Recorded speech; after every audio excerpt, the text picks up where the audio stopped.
Assalamualaikum warahmatullahi wabarakatuh.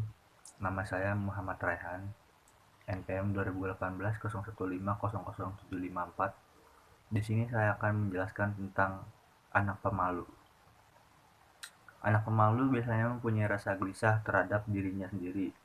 Ia malu atas pandangan orang lain mengenai dirinya. Ada sebagian yang mengatakan ada sesuatu yang aneh, hati-hati, curiga, dan lain sebagainya yang membuat anak tersebut menjadi malu dan cenderung mengurung diri. Secara umum, manusia memang dilahirkan dengan rasa malu. Namun, bila perasaan itu berubah menjadi rasa takut yang berlebihan, ini akan menjadi suatu fobia, yaitu takut mengalami tekanan dari orang lain atau takut menghadapi masyarakat atau orang banyak. Biasanya anak yang pemalu akan cenderung untuk menghindari keramaian dan takut untuk bergaul dengan temannya. Anak yang mempunyai permasalahan ini akan menyulitkan guru dalam mendeteksinya, karena biasanya anak yang pemalu ini tidak sering berbuat onar dalam kelas. Untuk menghadapi anak yang demikian, sebaiknya anak diberi kesempatan untuk introspeksi diri, memberikan kepercayaan kepadanya, membuatkan jaringan sosial yang lebih luas untuknya, dan membangun rasa percaya dirinya. Lalu, ciri-ciri anak pemalu. Yang pertama, menghindari kontak mata dengan orang lain. Hal ini bisa kita lihat ketika sekilas kita melihat anak tersebut dan anak tersebut tidak melihat kita, dan ketika kita memperhatikannya, maka dengan buru-buru anak akan mengalihkan pandangannya ke arah lain. Yang kedua, tidak banyak bicara. Dalam hal ini, jika ada seseorang yang mengajukan pertanyaan, anak hanya akan menjawab antara iya atau tidak. Dan yang ketiga, tidak memiliki keberanian untuk tampil di muka umum. Apabila anak tampil di muka umum, ia akan mengalami demam panggung yang ditandai dengan timbulnya gejala gemetar, berkeringat, dan lainnya. Lalu, faktor penyebab anak menjadi pemalu.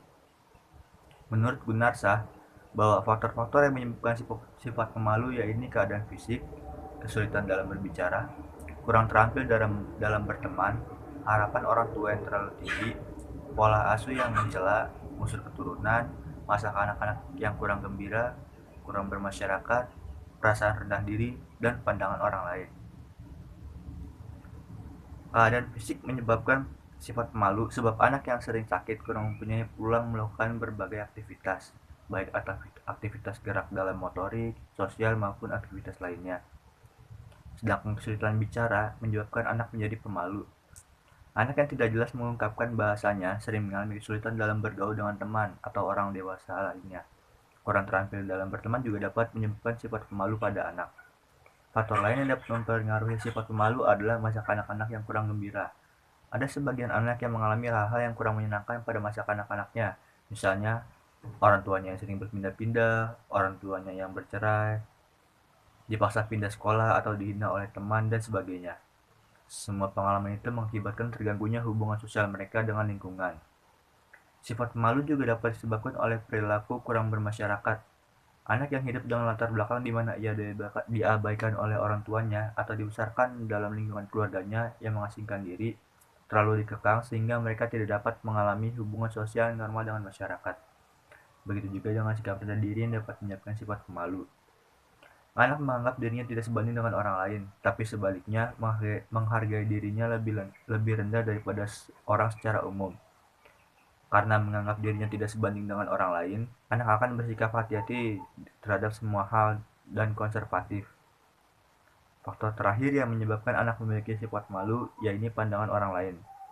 Banyak anak pemalu karena pandangan orang lain yang telah merasuk dirinya sejak kecil. Mungkin orang dewasa sering mengatakan bahwa ia pemalu, bahkan guru dan teman-temannya juga berpendapat sama, sehingga akhirnya ia benar-benar menjadi seorang pemalu. Lalu di sini ada dampak sikap pemalu terhadap perkembangan anak. Di antaranya adalah yang pertama, kehilangan keberanian dalam mengemukakan pendapat.